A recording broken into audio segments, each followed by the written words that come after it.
Bamwe mu rubyiruko rw'abanyeshuri mu karere ka Rwamagana bavuga ko batinya kujya kwipimisha virusi itera sida kubera ubwoba bw'ibisubizo bahabwa kuko akenshi bishora mu mibonano mpuzabitsina bitewe n'ubukene, ariko bakanavuga ko kubera ubukangurambaga bari guhabwa bwarushijeho kubatinyura, bakifuza ko ndetse byarushaho kwigishwa mu mashuri. Kuko urabona twebwe nk'ubiyo twiga dutaha duhura n'ibishuko byinshi, tugahura n'abasore. Impamvu tujya muri ibyo ngibyo ni uko izo nama ziba zitaratugeraho.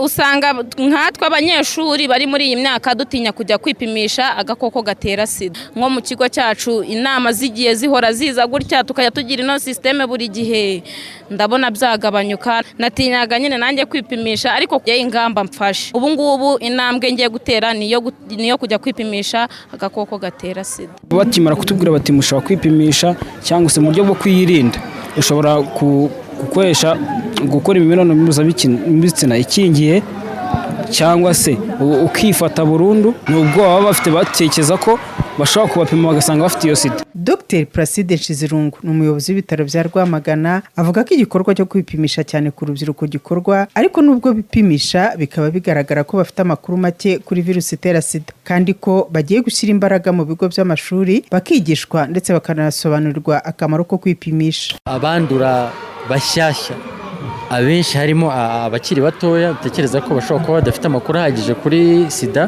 ku buryo yakwirindwa cyangwa uburyo umuntu yakwitwara yayanduye, cyangwa se tugatekereza yuko wenda hari bashobora kuba batekereza yuko atari ikibazo bakitwara uko babonye.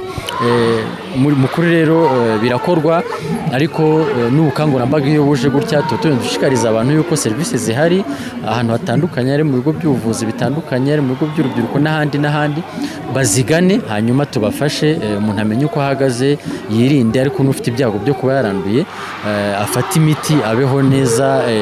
Ikigo cy'igihugu cyita ku buzima RBC bagaragaza ko bateye impungenge n'ubwandu bushya bwiganje mu rubyiruko, akaba ariyo mpamvu bari gushyira imbaraga mu bukangurambaga bugamije guha urubyiruko amakuru yanyu kuri virusi itera sida, nk'uko bivugwa na Dr Ikuzo Basile, umuyobozi w'agashami gashinzwe kurwanya sida muri RBC. Kumvisha urubyiruko ko virusi itera sida ihangayikishije, kubwira urubyiruko ko rugomba kwitwara neza kugira ngo ruzabeho ubuzima buri imbere. Ntabwo urubyiruko rubyumva kimwe kuko babumva ibintu byose byoroshye, nta nshingano nyinshi barafata. So iyo tuvuze rero serivisi zihariye ku rubyiruko nuko hari uburyo tubaganiriza, hari n'uburyo tubakira, kandi tukagerageza kubakira mu buryo bubanyuze butuma abirekura bakaba bagana serivisi zo kurwanya virusi itera sida. Icyo gihe abantu nitubakangurira bakongera bakamenya ko virusi itera sida igihari, bazipimisha, bamenye n'ingamba bafata kuko bagomba kumenya ko virusi itera sida nta muti nta rukingo. Icyo gihe rero tugarura ubukangurambaga, abantu barongera bagakanguka bakamenya ko cya cyorezo kigihari ntaho cyagiye. Kuba tutakibona umuntu urwaye virusi urwaye sida ufite ugaragaza ibimenyetso cyangwa ibyuririzi, ntabwo bivuze ko ya ndwara yagiye, ntabwo bivuze ko ya virusi yavuyeho. Niyo mpamvu twongera tugakangurira abantu kugira ngo bahore bamenye ko virusi igihari. Ubushakashatsi bw'umwaka wa 2018-2019 bwerekana ko intara y'Iburasirazuba ari iz'imbere ku bwandu bushya bwa virusi itera sida, kuko bwavuye kuri 2.1% bukagera kuri 2.5%, ni mu gihe mu bindi bice by'igihugu ubwandu bushya bwagabanutse. Akarere ka Rwamagana konyine kakaba gafite abantu 9,280 bafite virusi itera sida bari ku miti. Emilienne Kayitesi, Isango Star, mu karere ka Rwamagana.